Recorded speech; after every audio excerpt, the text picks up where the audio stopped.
Olá, muito bom dia. Seja bem-vindo ao nosso minuto de reflexão. Nessa manhã gostosa aqui nós vamos refletir um pouco. Hoje nós vamos apenas transmitir um pouco de conhecimento. Se você é uma pessoa que lê pouco a Bíblia, talvez você não vai aproveitar muito esse minuto de reflexão. Mas uma mensagem eu quero que fique no seu coração, é que o objetivo desse vídeo é entendimento. Eu sempre fui uma pessoa gostou de entender as coisas, principalmente entender o sofrimento do homem. Por que o homem sofre?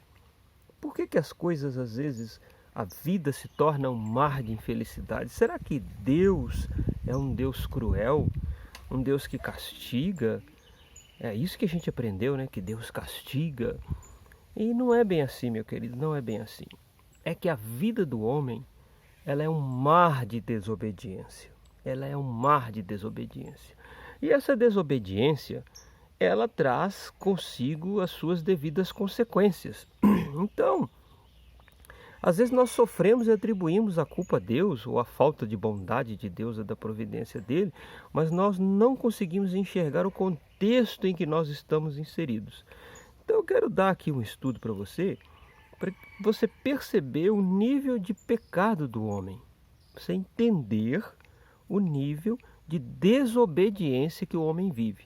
Aí você vai falar assim: Adilson, eu entendi o que você passou hoje, mas o que eu vou fazer com esse conhecimento? Eu não sei, você tem que refletir. Existem coisas que a gente toma conhecimento do pecado e só fala assim: realmente, agora eu não sei como que eu vou agir. Acontece isso. Eu, sinceramente, com esse conhecimento que veio ao meu coração, eu não sei o que dizer para você. Mas aí eu percebo uma coisa: nós somos pecadores e devemos pedir a Deus perdão pelos nossos pecados todos os dias. Vamos lá, vamos refletir um pouco. Você vai ver como que o nível de desobediência que o homem vive. Às vezes eu vou olhar para baixo aqui porque eu estou com uma colinha, tá? Então não liga não. Muito bem. De onde vieram as cidades? Você já parou para pensar nisso? Adilson, mas o que isso tem a ver com Bíblia? De onde vieram as cidades? Ora, os homens fundaram as cidades, as pessoas viveram na cidade. De onde vieram as cidades não importa, mas até nisso você vai perceber o pecado de desobediência do homem. E eu vou mostrar para você. De onde vieram as cidades? Aqui em Gênesis 4,17 está escrito assim que Caim edificou uma cidade e deu o nome do seu filho Enoque. Aí você acha bonito: olha, Caim, apesar de ser um homem desobediente a Deus, ele fundou uma cidade e deu o nome do seu filho. Olha só que coisa bonita. Você observa que o conceito que você tem de cidade é que cidade é assim: um grupo de pessoas vai morando no lugar e aglomerando. E eles vão aglomerando, até que aquele lugar se torne uma cidade. Meu querido, nunca foi assim. Nunca foi. É coisa da nossa cabeça. Homens, ou grupo de homens, fundavam uma cidade e convidavam as pessoas para morar ali. Forçavam as pessoas para morar naquele lugar. Porque o homem, na sua essência, no princípio, ele era nômade. Amém? Nômade. Por que o homem era nômade? Porque a vida de um nômade antigamente era mais fácil. Hoje a vida de um nômade é difícil. Um cigano, um artista de circo que está sempre mudando, né? Olha a vida do artista de circo, né? É uma vida, e ele vive mesmo assim de cidade em cidade. Mas o homem antigo, ora, se ele tinha ovelhas, era muito mais fácil ele se deslocando à procura de pastos e à procura de água. Não é verdade? Não faz sentido? Pensa bem. É muito mais fácil eu pegar o meu gado e ir deslocando de pasto em pasto, de água em água. Se ele era um coletor, como os historiadores dizem, né, que vivia de comer frutas, é muito mais fácil ele se movendo à medida que as árvores vão dando seus frutos segundo as suas estações, as suas regiões, e ele vai ali coletando e comendo. No princípio, viver como um nômade era mais fácil. E observe que você vê que a linhagem de Caim fundava cidades. Mas a linhagem justa em Gênesis não fundava em cidade. Reflete comigo. Leia na Bíblia qual cidade que Abraão fundou. Nenhuma. Por que será? Abraão andou em toda a terra de Canaã, cavando postos com o seu gado, se tornou um homem riquíssimo, tinha muitos servos e servas. Isaac se tornou poderoso na terra dos filisteus, como a Bíblia relata. Isaac fundou alguma cidade? Você tem alguma referência bíblica? Não, mas isso não tem nada a ver, você está inventando, são conjecturas. Não. Não, porque você precisa entender as dispensações. E naquela dispensação, não estou dizendo a dispensação de hoje, naquela dispensação, o homem não tinha ordem para fundar cidades. Era para que o homem se espalhasse, povoasse a terra, e as nações iam se formando em clãs dentro de uma sociedade patriarcal. Grave esse nome. A liderança deveria ser patriarcal, espiritual. O governo tinha que ser feito por uma função sacerdotal. E o que você aprende na escola, que o governo sacerdotal, que o governo religioso era um governo ignorante, que o Estado moderno é o Estado laico. Não é isso que você aprendeu na escola? Pois é, rebelião, rebeldia. Tá, mas aí você fica perguntando, a desobediência desse mandamento gera o que, Adilson? Ora, os homens rebeldes fundavam cidades, mas eles fundavam as cidades dentro de uma ciência que se chama geomancia. Grave esse nome, geomancia. Procure lá no Google o que é geomancia. É uma ciência ocultista que estuda energias da Terra e os poderes que a Terra pode emanar.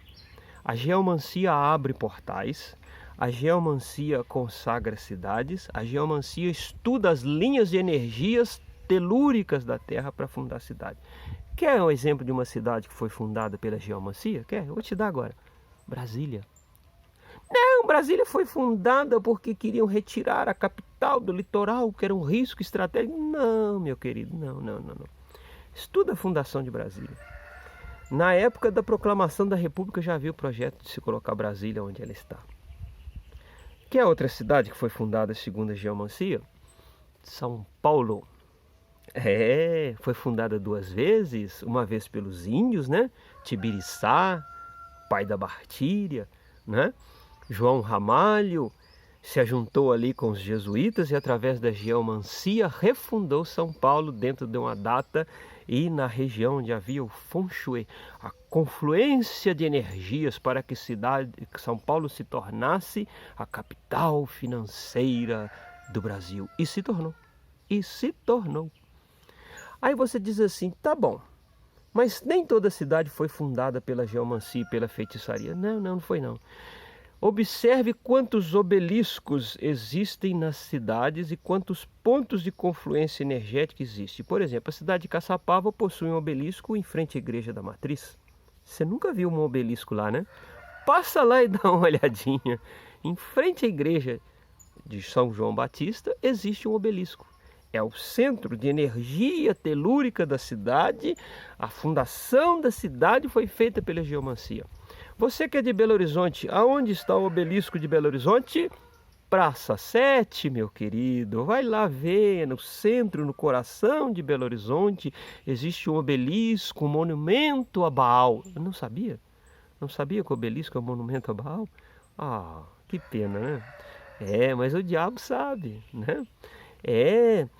Esses obeliscos são como antenas que captam energia telúrica para que haja energia confluente na cidade a fim de atrair demônios, espíritos malignos para governarem a cidade.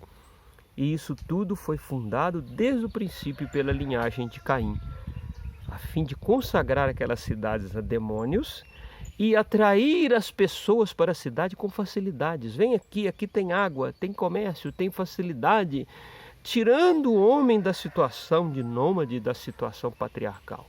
E é lógico que morando nas cidades você era sujeito a um governo, a um rei. Esse é o espírito do anticristo que a Bíblia fala, meu querido. Não sabia? Toda forma de governo, eu não estou falando que governo é do demônio, mas toda forma de governo se inspira no espírito do anticristo. E hoje nós estamos vendo aí o espírito do anticristo tentando montar o governo mundial, porque esse sempre foi o objetivo dele. Amém? Você está entendendo? Olha só o nível de rebelião do homem. Saiu da situação patriarcal e sacerdotal para ir para a situação estatal, debaixo de um governo, debaixo de uma lei que não era a lei do Senhor, o nosso Deus. Então, veja o nível de desobediência. A Bíblia também fala em Gênesis 11:4 que um homem chamado Nimrod, acredita-se que foi ele, que fez uma grande convocação. Eia, vinde, edifiquemos uma cidade, façamos um nome e não nos espalhemos sobre a terra. Dá uma olhadinha lá, Gênesis 11:4. Era a construção da Torre de Babel. Qual o objetivo de Babel? Que o homem não se espalhasse, fundar ali um governo. Foi possivelmente a primeira esforço visível do anticristo de tomar posse da terra. Foi na Torre de Babel. E o que aconteceu? Deus ali confundiu as línguas e espalhou o homem na terra. Ora, se construir cidades era um sinal de rebelião e esforço contra a natureza, por que as pessoas vinham morar na cidade? Ora, se você dá uma estudadinha lá na Revolução Industrial, por exemplo, houve um esforço até de se arrancar o homem do campo para que o homem fosse morar nas cidades da Inglaterra, como Londres, por exemplo. Era essa a ideia. Forçar o homem a morar ali.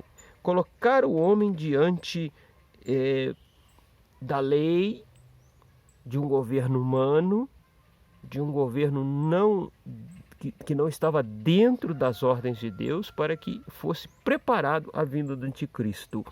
Era esta a ideia. Quando Deus levou Israel para a terra de Canaã, Israel tinha rei? Tinha? Não. Não. Israel era governado por juízes. E como que vieram os reis de Israel? Um dia o povo reuniu o profeta Samuel e disse: seus filhos não são fiéis como você. Dá-nos um rei como as outras nações. E Samuel ficou desesperado. Leia lá na sua Bíblia. Leia lá Samuel. E quando Samuel ora a Deus, Deus fala assim com ele: por que você está triste? Eles não rejeitaram a você, Samuel, rejeitaram a mim. Percebe? Aí você lê a Bíblia e fala assim: por que Samuel ficou desesperado? Porque Deus fala que eles rejeitaram a ele. Porque esse raciocínio é o raciocínio do anticristo. É rebelião, meu querido. E Deus atende o povo e dá o primeiro rei de Israel, que se chama Saul. Mas Saul não era de todo fiel. Depois Deus levanta Davi. Era o esforço de Deus em entrar dentro da cultura humana e introduzir o Rei dos Reis, Senhor dos Senhores, Jesus Cristo, através da descendência de Davi, para que no final do tempo, lá em Apocalipse, ele trouxesse o reino do mundo de volta para a mão dele. E isso vai acontecer, porque ele derrotará o anticristo e o seu sistema de cidades e restabelecerá o reino de Jesus, o nosso Salvador. A Bíblia fala disso. A Bíblia fala disso. Amém? Você gostou desse conhecimento? Será que abriu a sua mente para entender o estado de rebelião que o homem vive?